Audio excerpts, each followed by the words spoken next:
Oh iya, di Tapanuli Utara kah itu? Tapanuli Utara? Oke. Oke, puji Tuhan, Pak Perlindungan Pardosi dari Tapanuli Utara gabung ya. Ya, amin. Selamat malam untuk kita semuanya. Sangat senang sekali Bapak Ibu. Malam hari ini kita jumpa kembali dalam pertemuan kita Kamis Ministry malam hari ini. Saya mengucapkan sekali lagi terima kasih. Baik yang sudah bergabung di dalam Zoom meeting kita maupun yang ada di live streaming Facebook, selamat malam. Tuhan memberkati semuanya, ya. Baik, terima kasih juga pujiannya Bapak Pendeta Pardosi dan juga Ibu Ratna Dewi. Terima kasih pujiannya. Terima kasih. Kita senang dengan puji-pujian yang sudah dinaikkan memuliakan Tuhan kita Yesus Kristus. Dan saatnya waktu telah diberikan kepada saya untuk menyampaikan firman Tuhan. Untuk itu, mari kita tundukkan hati kita, mari kita berdoa. Segala puji dan hormat syukur kepadamu, Bapa di surga, Tuhan kami, Yesus Kristus, atas kasih setiamu yang terus menuntun hidup kami, memberkati kami semua, sejak kami beroleh keselamatan hidup yang kekal oleh anugerah Allah. Kami selalu rindu memuliakan-Mu ya Bapa. Terlebih Tuhan, kami rindu ya Tuhan Yesus untuk terus diperlengkapi dengan kebenaran firman-Mu, supaya setiap saat kami selalu siap untuk melakukan kehendak-Mu. Terima kasih Bapa di dalam surga, diberkati semuanya yang hadir pada malam hari ini. Mendengarkan firman Tuhan adalah merupakan kebahagiaan, sukacita tersendiri bagi kami semua. Dimuliakan nama-Mu, dalam nama Tuhan Yesus kami berdoa. Haleluya, amin. Amin, puji Tuhan. Baik. Ya, Bapak Ibu yang dikasihi Tuhan Yesus Kristus, kita akan membicarakan, akan mendiskusikan, kita akan merenungkan firman Tuhan berkaitan dengan tema yang akan kita diskusikan, yang akan kita renungkan bersama. Dan tentunya nanti sesudah selesai saya menyampaikan firman Tuhan, ada sesi sharing, berbagi pengalaman untuk kita semuanya. Ya, untuk itu saya mengajak kita bersama-sama untuk membuka Alkitab kita dari 1 Korintus pasal 15. 1 Korintus pasal 15, ya, surat Paulus kepada jemaat kudusnya Allah di Korintus. Dan topik yang kita bahas malam hari ini adalah mereka yang sia-sia menjadi percaya. Ya. Ya. Mari kita akan baca terlebih dahulu teks ini, teks firman Tuhan dari 1 Korintus pasal 15. Saya akan membacakan untuk kita semua. Bapak Ibu dapat mengikutinya, ya. 1 Korintus pasal 15. Dan sekarang judul perikopnya di situ ditulis kebangkitan Kristus. Dan sekarang saudara-saudara, aku mau mengingatkan kamu kepada Injil yang aku beritakan kepadamu, dan yang kamu terima, dan yang di dalamnya kamu teguh berdiri. Oleh Injil itu kamu diselamatkan, asal kamu teguh berpegang padanya. Seperti yang telah kuberitakan kepadamu, kecuali kalau kamu telah sia-sia saja menjadi percaya. Ya. Ayat 3. Sebab yang sangat penting telah kusampaikan kepadamu, yaitu apa yang telah kuterima sendiri, ialah bahwa Kristus telah mati karena dosa-dosa kita sesuai dengan kitab suci. Bahwa ia telah dikuburkan dan bahwa ia telah dibangkitkan pada hari yang ketiga sesuai dengan kitab suci. Bahwa ia telah menampakkan diri kepada Kefas dan kemudian kepada ke-12 muridnya. Sesudah itu ia menampakkan diri kepada lebih dari 500 saudara sekaligus, kebanyakan dari mereka masih hidup sampai sekarang, tetapi beberapa di antaranya telah meninggal. Selanjutnya, ia menampakkan diri kepada Yakobus, kemudian kepada semua rasul. Dan yang paling akhir dari semuanya, Yesus menampakkan diri juga kepadaku, kepada Paulus, sama seperti kepada anak yang lahir sebelum waktunya. Karena aku adalah yang paling hina dari semua rasul, bahkan tidak layak disebut rasul, sebab aku telah menganiaya jemaat Allah. Tetapi karena kasih karunia Allah, aku adalah sebagaimana aku ada sekarang, dan kasih karunia yang dianugerahkannya kepadaku tidak sia-sia. Sebaliknya, aku telah bekerja lebih keras daripada mereka semua. Tetapi bukannya aku, melainkan kasih karunia Allah yang menyertai aku. Sebab itu, baik aku maupun mereka, demikianlah kami mengajar, dan demikianlah kamu menjadi percaya. Puji Tuhan, Bapak Ibu Saudara. Sejauh itu pembacaan firman Tuhan, dan kita bersyukur ada banyak berkat Tuhan yang kita peroleh dari pembacaan firman Tuhan yang baru saja kita dengarkan. Nah, mengawali penjelasan yang akan saya sampaikan dari 1 Korintus pasal 15 ini, Bapak Ibu, ya, banyak orang yang merasa tersandung dengan bagian firman Tuhan, khususnya di ayat 2 ini. Ya, di ayat 2, coba kita lihat di ayat 2, 1 Korintus 15. Oleh Injil itu kamu diselamatkan. Asal apa? Asal kamu teguh berpegang padanya. Jadi dikatakan asal kamu teguh berpegang padanya, kamu diselamatkan. Kalau tidak, bagaimana? Berarti nggak selamat kan? Seperti yang telah kuberitakan kepadamu, kecuali kalau kamu telah sia-sia saja menjadi percaya. Oh, rupanya ada juga orang yang menjadi sia-sia percaya ya. Nah, nanti akan kita lihat sia-sia yang bagaimana maksudnya. Ya. Apakah jemaat Korintus ini, ya, orang yang percaya ini sesudah mereka diselamatkan terus menjadi hilang keselamatannya? Banyak yang mempercayai demikian, ya.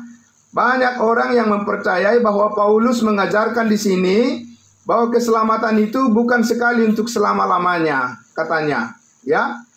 Jadi ini buktinya bahwa keselamatan itu bisa suatu saat hilang, katanya. Ya, karena apa? Karena di situ dikatakan asal kamu teguh berpegang padanya, pada Injil itu. Kalau tidak, bagaimana? Ya berarti nggak selamat, gitu kan? Apalagi dikatakan di situ, ya, kecuali kalau kamu telah sia-sia saja menjadi percaya. Berarti ada juga orang yang menjadi sia-sia percaya kan? Yang bagaimanakah itu? Ya, perlu kita telusuri. Yang seperti apakah orang yang percaya menjadi sia-sia? Lah, kalau percaya saja menjadi sia-sia, apalagi tidak percaya kan? Bapak Ibu ya. Nah, itu penting sekali kita memahami apa maksud Paulus di sini dengan mengatakan asal saja kamu berpegang padanya, pada Injil itu. Jadi itu satu bagian di mana bagian Alkitab yang diragukan oleh sebagian orang untuk mempercayai bahwa sekali selamat, selamat untuk selama-lamanya. Tidak bisa, kata mereka, nggak bisa. Karena apa? Karena kalau tidak berpegang pada Injil itu, bagaimana? Hilangkan keselamatannya? Apalagi sia-sia menjadi percaya. Berarti kalau tadinya dia sudah selamat, nanti kalau dia menjadi sia-sia percaya, berarti dia tidak selamat. Nah, Bapak Ibu sekalian, ini perlu kita perjelas dari apa yang dikatakan dan diajarkan oleh firman Tuhan, supaya kita tidak keliru memahami maksud Paulus di sini. Oke, dari mana kita mulai? Kita akan mulai, ya, Bapak Ibu memahami hal ini dari awal pertama kali Rasul Paulus memberitakan Injil kepada orang-orang Korintus ini, ya. Kapan Paulus memberitakan Injil pertama kali kepada orang-orang Korintus ini?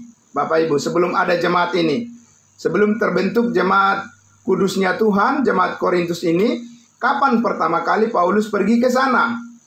Nah, untuk itu saya harus mengajak kita membuka Alkitab kita dari Kisah Para Rasul 18. Kisah Para Rasul 18. Ya, kalau di bahasa daerah, di bahasa Batak, Ulaun ni Apostel, ya, pasal 18, bidu sapulalu, gitu ya, pasal 18, Kisah Para Rasul 18, kita lihat dari ayatnya yang pertama, saya baca ya, Bapak Ibu ya, sudah semua, Kisah Para Rasul 18, dari ayat 1. Di situ judul perikopnya, Paulus di Korintus. Kemudian Paulus meninggalkan Athena lalu pergi ke Korintus. Di Korintus ia berjumpa dengan seorang Yahudi bernama Aquila yang berasal dari Pontus. Ia baru datang dari Italia dengan Priscilla istrinya karena Kaisar Claudius telah memerintahkan supaya semua orang Yahudi meninggalkan Roma. Paulus singgah ke rumah mereka, ya, ke rumah Aquila dan Priscilla. Ayat 3. Dan karena mereka melakukan pekerjaan yang sama, ia tinggal bersama-sama dengan mereka. Mereka bekerja bersama-sama karena mereka sama-sama tukang kemah, pembuat tenda, ya. Ya, itu rupanya jenis pekerjaan waktu di zaman Paulus, membuat tenda. Jadi mereka satu profesi dengan Aquila dan Priscilla, ya. Kemudian apa yang dilakukan Paulus di sana? Ayat 4. Dan setiap hari Sabat, hari Sabtu, Paulus berbicara dalam rumah ibadat dan berusaha meyakinkan orang-orang Yahudi dan orang-orang Yunani.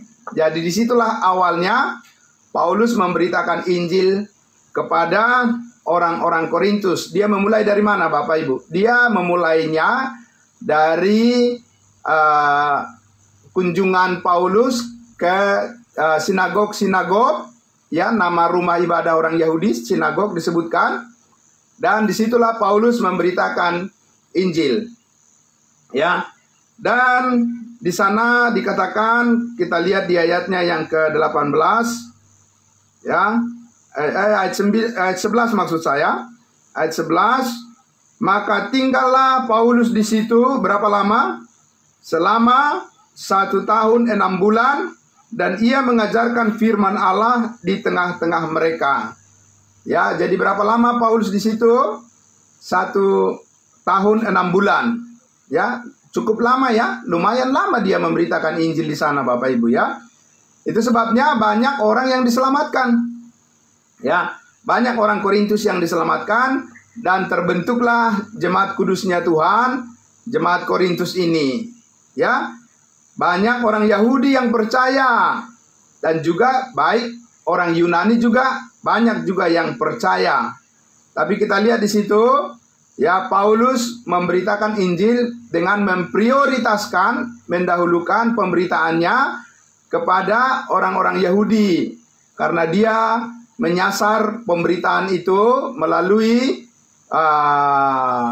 sinagog, rumah ibadah orang Yahudi. Tapi luar biasa Tuhan Yesus memberikan hikmat kepada Paulus sehingga banyak juga yang diselamatkan di sana. Amin. Puji Tuhan.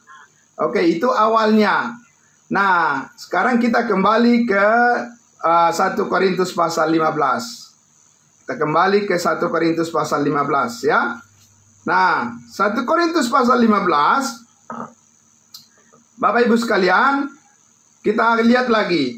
Yang pertama, ayatnya yang pertama. Dan sekarang, kata Paulus kepada jemaat Korintus, saudara-saudara, aku mau mengingatkan kamu kepada apa?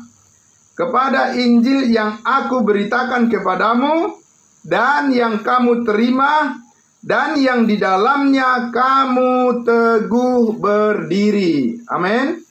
Jadi jemaat Korintus ini adalah orang-orang yang sudah mendengarkan Injil keselamatan yang disampaikan oleh Rasul Paulus, dan mereka berdiri teguh di dalamnya. Di dalam apa?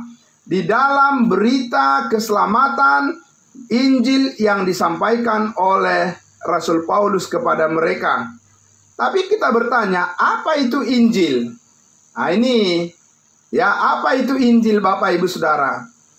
Ada orang mengatakan Matius, Markus, Lukas, Yohanes itu adalah Injil. Bapak Ibu Saudara, ya, Matius, Markus, Lukas, Yohanes itu adalah berita tentang pelayanan Yesus Kristus selama di bumi ini. Ya, jadi itu adalah berita yang sama tentang pemberitaan tentang bagaimana Allah menyampaikan kehendaknya bagi bangsa Israel. Dari Matius, Markus, Lukas, Yohanes. Ya, nah, Bapak Ibu Saudara, Injil, apa itu Injil? Injil itu adalah terminologi yang umum, istilah umum. Evangelion, gospel, ya. Gospel itu adalah kabar baik. Nah, jadi kalau kabar baik berarti kita harus tahu kabar baik macam apa ini yang diberitakan oleh Rasul Paulus ini, ya. Nah, ada orang yang mengatakan Injil itu adalah menerima Yesus sebagai Tuhan dan Juru Selamat. Selesai, ya. Tapi tanpa menyinggung tentang salib Kristus, tanpa menyinggung pemberitaan tentang penebusan dosa. Ada juga orang yang mengatakan Injil itu adalah tentang kerajaan Allah, tapi mereka tidak menyinggung tentang bagaimana dosa-dosa diampuni oleh Tuhan. Ada juga yang mengatakan Injil itu adalah percaya dan bertobat. Terlalu banyak, ya. Yang mana nih yang harus diikuti ini? Percaya dan bertobat. Begitu, ya. Ya, bertobat itu ya mengakui dosa-dosa, ya, dan minta supaya Tuhan menghapuskan dosa-dosanya. Atau ya, bertobat itu dulu adalah dia penjahat, dia pencuri, dia perampok, sekarang sudah berubah. Sudah rajin ke gereja, rajin membaca Alkitab, rajin berdoa. Nah, itu bertobat. Dan macam-macam. Terlalu banyak macam. Sehingga menjadi membingungkan sekali. Sebenarnya Injil itu apa? Begitu, ya Bapak Ibu Saudara. Nah, sekarang kita akan lihat Paulus menjelaskan Injil yang sebenarnya. Di dalam 1 Korintus 15 yang sudah kita baca tadi. Good news, kabar baik. Kabar baik tentang apa? Karena kabar baik itu terlalu banyak di dalam Alkitab. Contoh, kabar baik kepada Nuh. Kabar baik kepada Nuh adalah bahwa keluarganya akan diselamatkan dari air bah. Maka kepada Nuh Tuhan berfirman, buatlah bahtera. Dan keluarganya terbukti diselamatkan dari kehancuran karena air bah yang terjadi pada saat itu. Mereka diselamatkan. Nuh, 8 orang anggota keluarganya diselamatkan semua. Itu adalah kabar baik. Tapi bukan kabar baik buat kita, kan? Kenapa? Karena kita sekarang bukan sedang hidup di dalam situasi di mana air bah sedang mengancam hidup kita. Tidak. Ya. Tetapi bagi Nuh benar-benar itu adalah kabar baik. Ya. Contoh kepada Abraham, Tuhan memberikan kabar baik kepadanya bahwa dia akan memperoleh keturunan yang banyak seperti bintang di langit dan juga seperti pasir di tepi laut. Itu kabar baik buat dia. Ya, bukan kabar baik buat saya. Karena apa? Karena saya tidak mungkin mengharapkan bahwa Tuhan memberikan kepada saya keturunan sebanyak bintang di langit dan juga sebanyak sejumlah pasir di tepi pantai, di tepi laut. Tidak mungkin, dan saya tidak mengharapkan seperti itu, Bapak Ibu Saudara. Ya. Jadi kabar baik itu banyak sekali di dalam Alkitab, ya. Kabar baik itu bermacam-macam. Maka kita harus tahu Injil atau kabar baik itu, good news itu, yang sekarang menyelamatkan manusia itu apa? Beritanya itu apa, Bapak Ibu Saudara? Supaya bisa kita jelas ada patokannya. Oh, kalau percaya kepada Injil, inilah yang harus kita perdengarkan pada orang lain. Oh, kalau supaya orang diselamatkan, inilah yang harus kita sampaikan kepada keluarga kita, supaya mereka percaya dan mereka akhirnya diselamatkan. Nah, sekarang kita lihat di 1 Korintus pasal 15 ini, ya. Nah, kita lihat di ayatnya yang ketiga. Sebab yang sangat penting telah kusampaikan kepadamu. Nah, itu di pasal 18 Kisah Para Rasul tadi. Ketika di awal Paulus menyampaikan Injil Kristus kepada mereka. Ya, sebab yang sangat penting telah kusampaikan kepadamu, yaitu apa yang telah kuterima sendiri, ialah apa? Apa berita yang diterima oleh Paulus untuk disampaikan sebagai kabar baik bagi bangsa lain, bagi kita bangsa lain, Bapak Ibu? Apa yang diterimanya? Yang diterima adalah bahwa Kristus telah mati, ya, karena dosa-dosa kita sesuai dengan kitab suci. Ya, bahwa Kristus telah mati karena dosa-dosa kita. Lebih tepatnya adalah karena segala dosa kita. Amin. Jadi ketika Tuhan Yesus mati di atas kayu salib itu, Bapak Ibu Saudara, Dia bukan menghapuskan sebagian dosa. Tidak. Dia itu tidak mengampuni dosa secara bertahap. Dia tidak mengampuni dosa secara transaksional.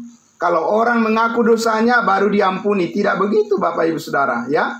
Tapi Kristus mati, darahnya tercurah, ya, dan Dia mengatakan kata-kata yang sangat dahsyat, yang luar biasa. Dia katakan apa? Sudah selesai. Amin. Sudah selesai. Itulah Injil, Bapak Ibu Saudara. Itulah kabar baik bagi semua orang saat ini. Ya. Jadi Injil kabar baik itu jangan dibuat rumit. Jangan dibuat susah, jangan ditambah-tambahin, ya. Harus rajin berdoa, harus rajin pergi ke gereja. Ya betul itu, tapi bukan itu jalan keselamatan, kan? Jalan keselamatan adalah percaya pada Injil, yaitu Yesus telah mati mengampuni segala dosa kita sekali untuk selama-lamanya. Itulah Injil. Mudah atau susah, Bapak Ibu? Itu sangat mudah, ya, untuk kita mengerti dan juga untuk kita sampaikan kepada orang lain. Nah, jadi Bapak Ibu, di ayatnya yang keempat dikatakan bahwa Ia telah dikuburkan dan bahwa Ia telah dibangkitkan pada hari yang ketiga sesuai dengan kitab suci. Jadi Injil, kabar baik, gospel, evangelion, ya, good news sekarang ini adalah berita tentang salib Yesus yang sudah mengampuni, menebus kita dari segala dosa kita. Ya, Bapak Ibu Saudara, itu adalah berita kabar baik yang saat ini sangat memberkati semua orang. Ya, di mana di dalam berita itu ada kuasa Allah, ada kekuatan Allah menyelamatkan setiap orang yang percaya.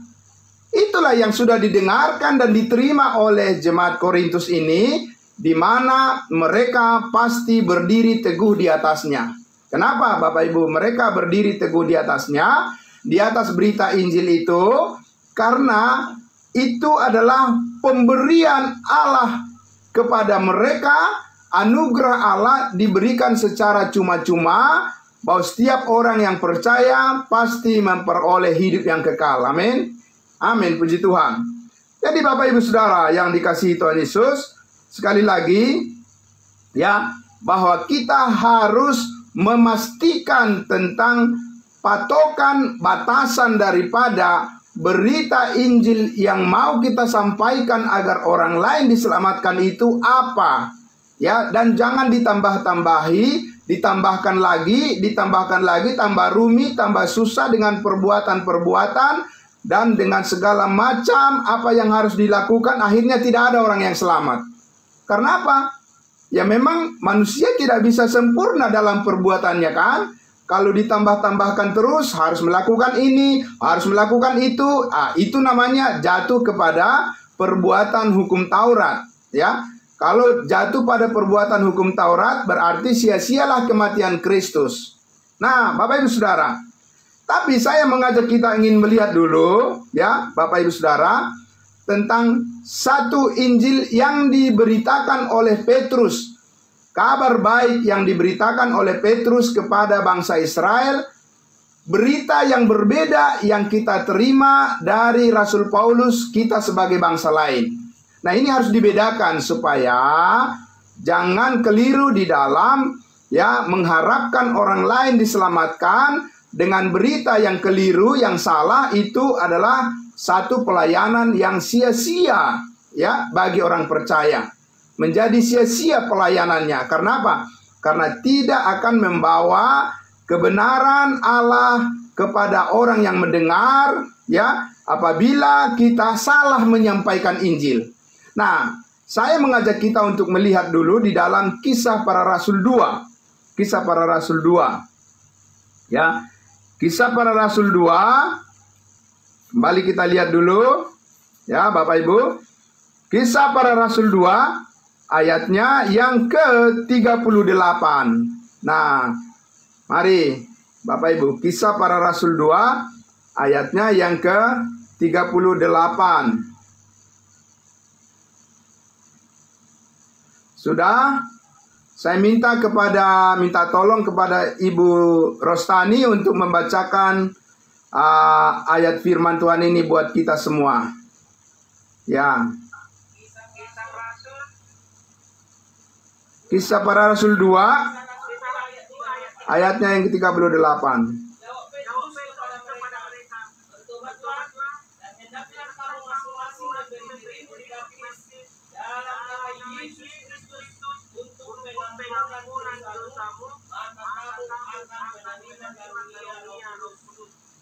Oke, bagaimana berita Injil ini Bapak Ibu? Ya, Petrus mengatakan apa? Jawab Petrus kepada mereka, bertobatlah, dan hendaklah kamu masing-masing memberi dirimu dibaptis dalam nama Yesus Kristus untuk pengampunan dosamu, maka kamu akan menerima karunia Roh Kudus. Nah, ini adalah Injil, berita kabar baik. Tapi Injil berita kabar baik untuk disampaikan pada siapa Bapak Ibu? Ya. Injil ini menyelamatkan siapa? Coba kita lihat di ayatnya yang ke-36. Ayatnya yang ke-36. Ya, Kisah Para Rasul 2 ayat 36 itu. Mundur kita sedikit. Jadi seluruh kaum Israel harus tahu dengan pasti. Ya, jadi semua kaum Israel harus tahu dengan pasti. Jadi ini kabar baik untuk siapa? Untuk kaum Israel, untuk bangsa Israel, Bapak Ibu Saudara. Lalu kita siapa? Kita bukan bangsa Israel. Kita adalah bangsa Indonesia. Kita adalah bangsa lain. Saya bukan orang Israel. Bapak Ibu Saudara, baik secara suku, baik secara bangsa, saya bukan orang Israel. Saya punya suku sendiri dan saya punya bangsa sendiri, lain daripada orang Israel. Maka kabar baik ini yaitu bertobatlah dan berilah dirimu dibaptis dalam nama Yesus supaya kamu memperoleh pengampunan dosamu, maka Roh Kudus akan dikaruniakan kepadamu. Itu diberitakan oleh Petrus kepada bangsa Israel. Ya, Bapak Ibu Saudara, harus ada yang dilakukan. Itu adalah kabar baik, itu adalah gospel, itu adalah good news yang disampaikan oleh Petrus kepada bangsa Israel. Ya, nah itulah sebabnya bangsa Israel itu harus mengaku dosa-dosa mereka. Kenapa? Karena mereka menyalibkan Yesus Kristus. Betul? Ya, Bapak Ibu Saudara. Sehingga mereka harus mengaku dosa-dosa mereka supaya mereka diampuni. Lalu bagaimana dengan kita? Ya, bagaimana dengan kita bangsa lain? Ya, bagaimana Injil good news, kabar baik disampaikan kepada kita. Kita lihat Efesus pasal 2. Mari. Ya, kita lihat Efesus pasal 2 Bapak Ibu. Efesus pasal 2. Saya akan membacakan ayat 8 dan 9. Ya. Efesus 2 ayat 8 dan 9. Dikatakan apa? Sebab karena kasih karunia kamu diselamatkan oleh iman atau melalui iman. Apa? Itu bukan hasil usahamu, tetapi pemberian Allah. Ayat 9. Itu bukan hasil pekerjaanmu. Jangan ada orang yang memegahkan diri. Jadi tidak ada yang harus dilakukan. Amin. Ya. Injil kepada kita adalah kita selamat karena anugerah Tuhan, karena kasih karunia Tuhan, pemberian Tuhan yang secara cuma-cuma diberikan kepada kita dan kita terima melalui iman. Tidak ada usaha kita di situ, tidak ada pekerjaan kita di situ, tidak ada yang harus dilakukan Bapak Ibu Saudara, kecuali hanya menerima. Amin. Nah, itu namanya kasih karunia, menerima saja kita. Makanya kita harus bersyukur senantiasa. Karena apa? Karena kasih karunia ini sampai kepada kita melalui Injil keselamatan yang diberitakan oleh Rasul Paulus kepada kita, yang dikaruniakan oleh Tuhan Yesus yang sudah dipermuliakan di surga. Luar biasa Bapak Ibu Saudara. Ya. Jadi ini adalah suatu berita yang berbeda dengan apa yang disampaikan Petrus tadi. Sangat berbeda. Kalau orang Israel karena mereka hidup di bawah hukum Taurat, tidak bisa hanya percaya saja. Mereka juga harus melakukan sesuatu. Mereka juga harus berbuat. Mereka juga harus taat kepada perintah-perintah hukum Taurat. Barulah mereka terbukti mereka adalah orang yang beriman. Tapi kepada kita sekarang Bapak Ibu Saudara, kabar baik, good news, ya. Sekarang kepada kita adalah Paulus katakan, karena kasih karunia kamu diselamatkan melalui iman, itu bukan hasil usahamu. Jangan tambahin.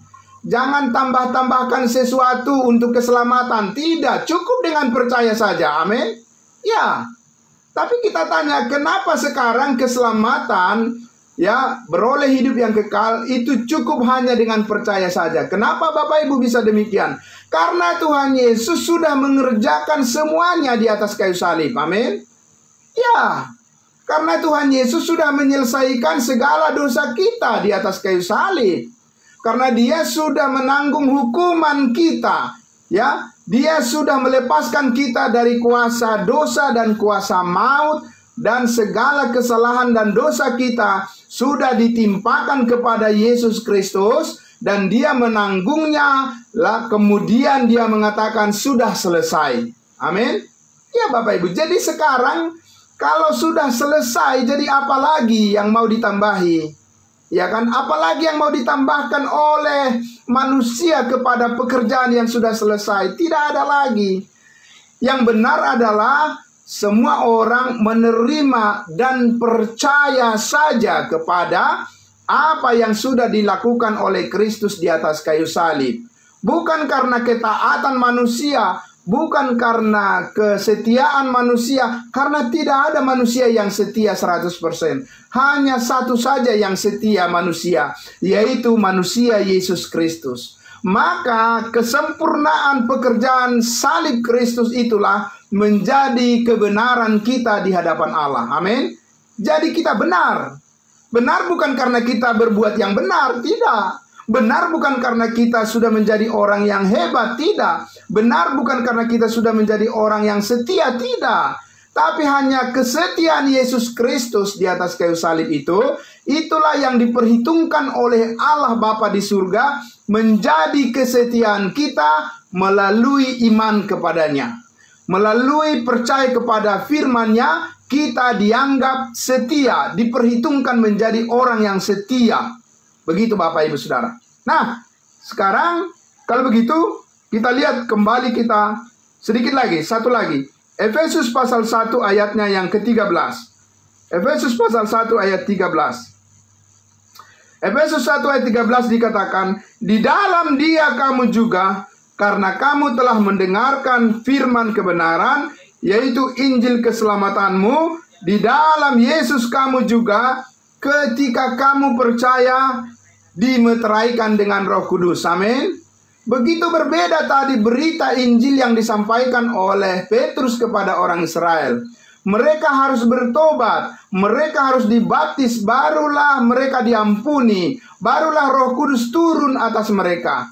Tapi kepada kita kabar baik dari Rasul Paulus disampaikan adalah ketika kita percaya langsung dimeteraikan dengan Roh Kudus. Amin. Dan di ayat 14-nya dikatakan, dan Roh Kudus itu adalah jaminan bagian kita sampai kita memperoleh seluruhnya, yaitu penebusan yang menjadikan kita milik Allah untuk memuji kemuliaannya. Roh Kudus itu adalah jaminan. Kita sudah mempunyai jaminan keselamatan kekal. Amin.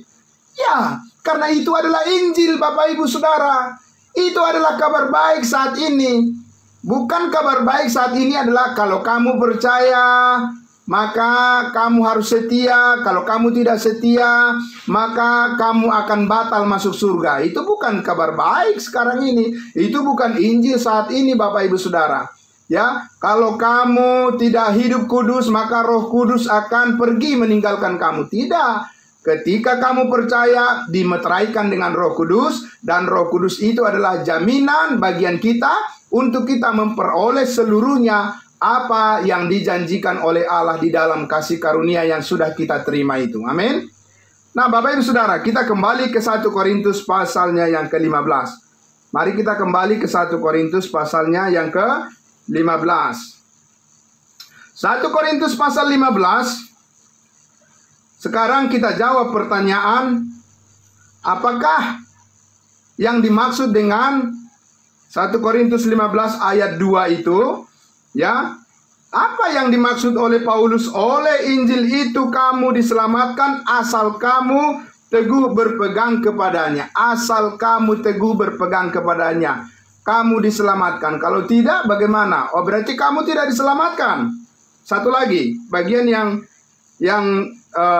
bagian keduanya. Seperti yang telah kuberitakan kepadamu, kecuali kalau kamu telah sia-sia saja menjadi percaya.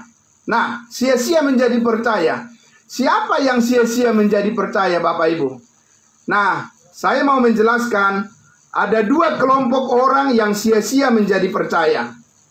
Ya, dua kelompok orang yang sia-sia menjadi percaya. Yang pertama adalah orang yang memang dari awalnya belum selamat, walaupun dia mengaku percaya pada Yesus. Itu adalah orang yang sia-sia menjadi percaya. Kenapa? Karena yang dipercayai adalah Injil yang keliru. Bukan Injil keselamatan yang dipercayainya, tapi adalah Injil yang berusaha supaya diselamatkan, berbuat baik supaya diselamatkan. Injil yang keliru, harus taat dalam hukum Taurat baru diselamatkan.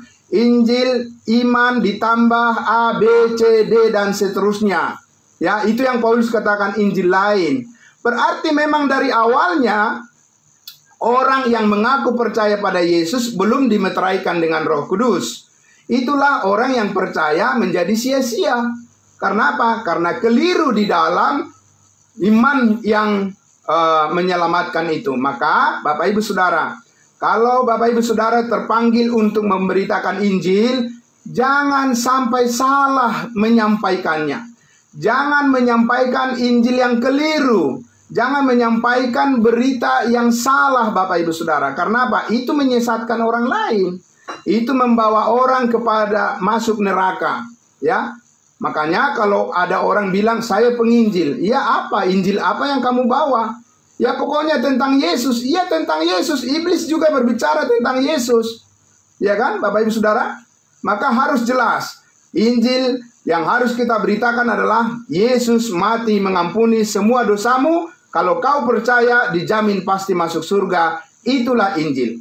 Nah, itu yang pertama tadi. Jadi orang yang percaya tapi dari awalnya dia belum diselamatkan. Siapa contohnya, Bapak Ibu Saudara?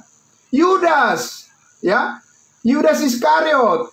Saya tanya Bapak Ibu, Yudas Iskariot itu percaya kepada Yesus atau tidak? Siapa yang bilang Yudas tidak percaya pada Yesus? Ya, dia percaya pada Yesus, tapi pertanyaannya, apakah memang dia sudah diselamatkan dari awal? Apakah memang dia sungguh-sungguh percaya pada keselamatan? Tidak. Karena Yesus sendiri mengatakan bahwa dia memang dari awal tidak benar-benar percaya dan diselamatkan. Ya, hanya sebatas pengakuan saja. Ya, itu yang pertama. Ya, jadi berarti Bapak Ibu Saudara penting meng-cross-check, memeriksa. Kalau kita bilang saya pengikut Kristus, ya, sebenarnya yang saya percayai itu apa? Dari Kristus itu apa yang saya percayai? Banyak orang yang masih percaya kepada Kristus Yesus, tapi dia masih merasa dirinya adalah orang berdosa. Padahal Yesus sudah mati mengampuni semua dosa. Nah, kalau orang berdosa tempatnya di mana? Di neraka. Terus bagaimana? Ya, saya suka bertanya begitu. Ya, apakah Bapak Ibu percaya pada Yesus? Ya, jelas percaya pada Yesus. Dari nenek moyang saya, dari kakek saya, dari semua sudah menjadi pengikut Yesus. Oh ya, kalau begitu Bapak percaya Yesus mati di atas kayu salib menghapus dosa? Ya, percaya. Kalau begitu dosa Bapak sudah diampuni? Sudah. Berarti Bapak sekarang bukan orang berdosa. Iya, saya orang berdosa. Lah, orang berdosa mati kemana Bapak Ibu Saudara? Di mana tempatnya orang berdosa? Tempat orang berdosa itu di neraka. Ya, Bapak Ibu Saudara, makanya kita harus tahu sekarang status kita di hadapan Allah adalah kita adalah orang kudusnya. Amin. Kita adalah orang pilihan Tuhan. Kita adalah anak-anak Tuhan yang sudah dibenarkan oleh darahnya, dan kita sudah dikuduskan oleh darahnya sekali untuk selama-lamanya. Ya, amin. Jadi itu yang pertama, orang yang percaya mengaku percaya pada Yesus tapi sia-sia. Ya, seperti Amsal katakan, ada orang menyangka jalannya lurus tapi ujungnya maut. Yang kedua Bapak Ibu Saudara, kita lihat seperti jemaat Korintus ini, bisa juga orang yang sudah diselamatkan, bisa juga orang kudus itu menjadi percaya sia-sia.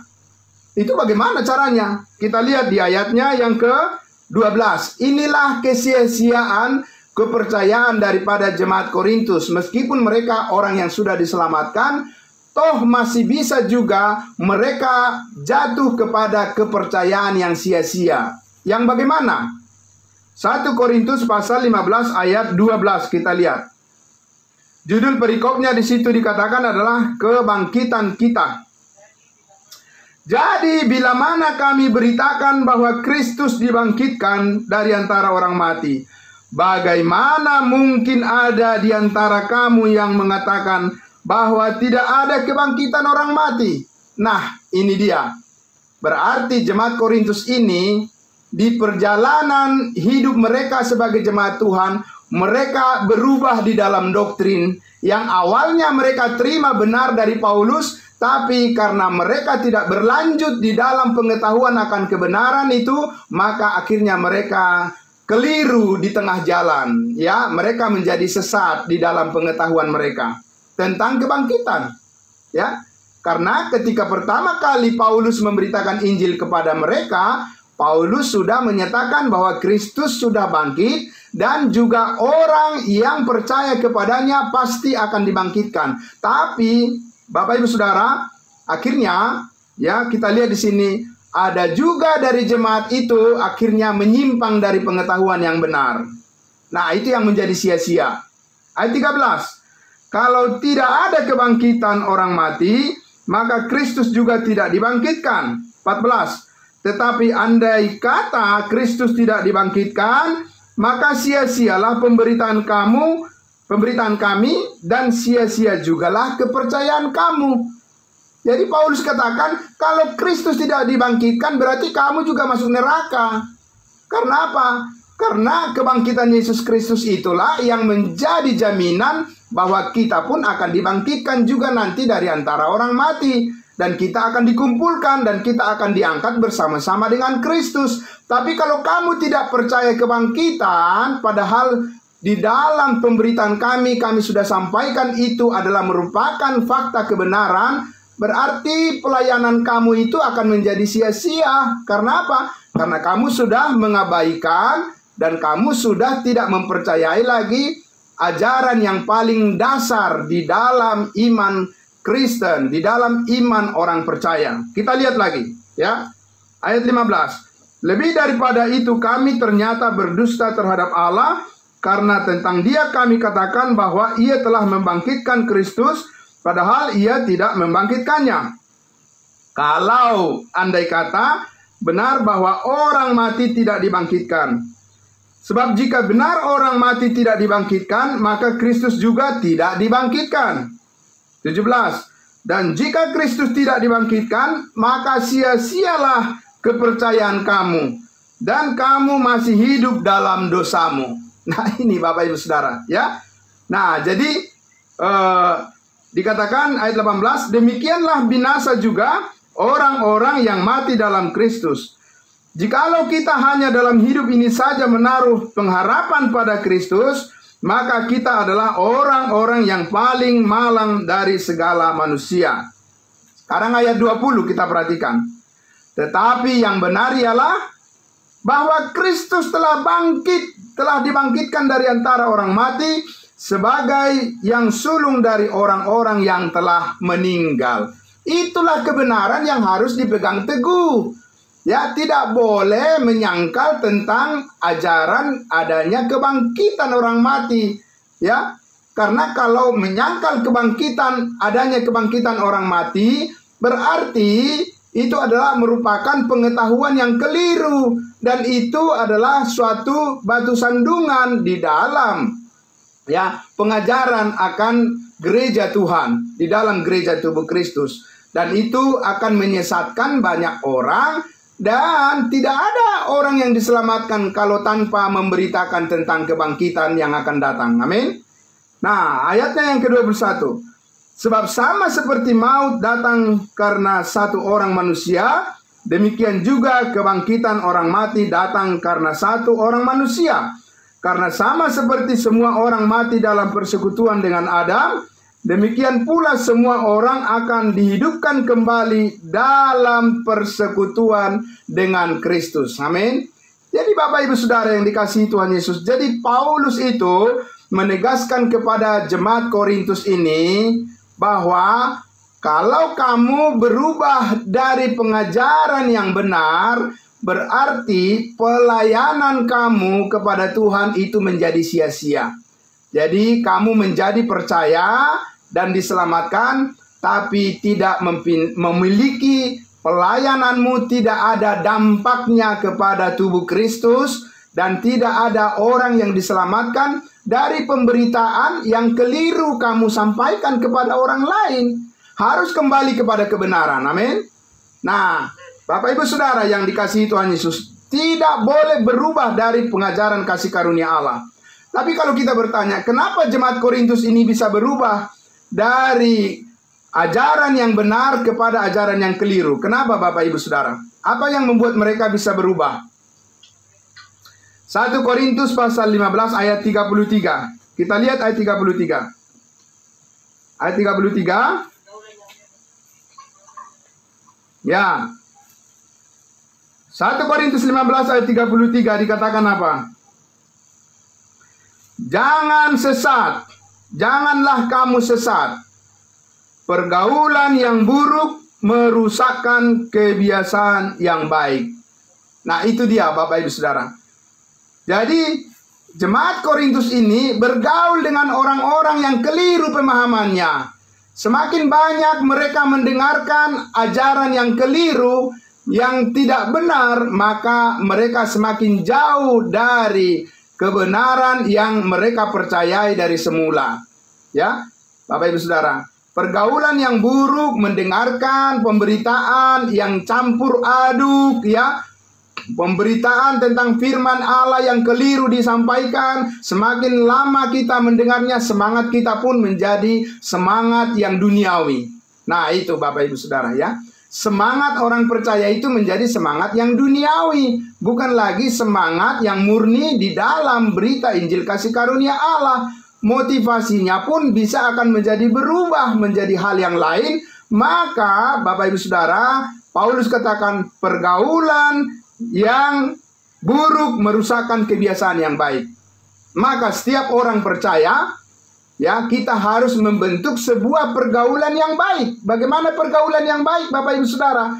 Kita bersama-sama secara konsisten hidup di dalam pengajaran kasih karunia Allah, dan jangan berubah, dan jangan sampai keliru, dan jangan sampai terpengaruh oleh rupa-rupa angin pengajaran permainan palsu manusia yang menyesatkan. Kita harus konsisten di dalam kebenaran kasih karunia Allah. Amin. Nah, Bapak Ibu Saudara yang dikasihi Tuhan Yesus, karena itulah maka kita ambil kesimpulan dari topik yang kita bahas pada malam hari ini. Ya, Bapak Ibu Saudara, ya, sebelumnya saya tambahkan sedikit lagi. Kalau begitu, bagaimana dengan orang Korintus ini, Bapak Ibu Saudara? Bagaimana dengan jemaat Korintus ini? Kalau mereka menjadi keliru di dalam doktrin, keliru di dalam pengajaran dasar, apa akibatnya bagi mereka? Apakah keselamatan mereka hilang? Bapak Ibu Saudara, 1 Korintus pasal 3, 1 Korintus pasal 3, saya akan membacakan untuk kita. Ya, Paulus katakan di sini, ya, 1 Korintus pasal 3, ayatnya, dari ayatnya yang ke-10, saya membacakan ya. 1 Korintus 3 ayat 10. Sesuai dengan kasih karunia Allah yang dianugerahkan kepadaku, aku sebagai seorang ahli bangunan yang cakap telah meletakkan dasar, dan orang lain membangun terus di atasnya. Tetapi tiap-tiap orang harus memperhatikan bagaimana ia harus membangun di atasnya, karena tidak ada seorang pun yang dapat meletakkan dasar lain daripada dasar yang telah diletakkan, yaitu Yesus Kristus. Ayat 12.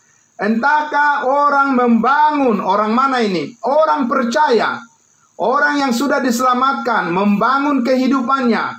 Ya, entahkah orang percaya membangun di atas dasar ini dengan emas, perak, batu permata, kayu, rumput kering, atau jerami. Sekali kelak pekerjaan masing-masing orang akan nampak, karena hari Tuhan akan menyatakannya, sebab ia akan nampak dengan api, dan bagaimana pekerjaan masing-masing orang akan diuji oleh api itu. 14. Jika pekerjaan yang dibangun seseorang tahan uji, ia akan mendapat upah. 15. Jika pekerjaannya terbakar, ia akan menderita kerugian, tetapi ia sendiri akan diselamatkan. Amin. Jadi Bapak Ibu Saudara, siapa yang menjadi percaya akan akhirnya menjadi sia-sia? Mereka yang sudah diselamatkan tetapi tidak bertumbuh di dalam pengetahuan yang benar, maka mereka akan menerima kayu, rumput kering, dan jerami. Ya, hasilnya semuanya hangus. Itu yang dimaksud oleh Paulus kepada jemaat Korintus tadi. Ya, jadi kalau mereka keliru di dalam pengajaran mereka selanjutnya, padahal mereka sudah tahu kebenaran, mereka mengubah-ubah kebenaran yang sudah mereka terima, maka hasilnya adalah apa? Kayu, rumput kering, dan jerami. Ketika berjumpa dengan Tuhan Yesus nanti tidak memperoleh upah, meskipun tetap diselamatkan. Sebaliknya, mereka yang konsisten di dalam pengajaran yang benar berdasarkan kasih karunia Allah, mereka bertumbuh di dalam kebenaran itu, maka mereka akan menerima apa? Upah, yaitu emas, perak, batu permata, ya. Emas, perak, dan batu permata punya nilai yang berbeda satu dengan yang lain.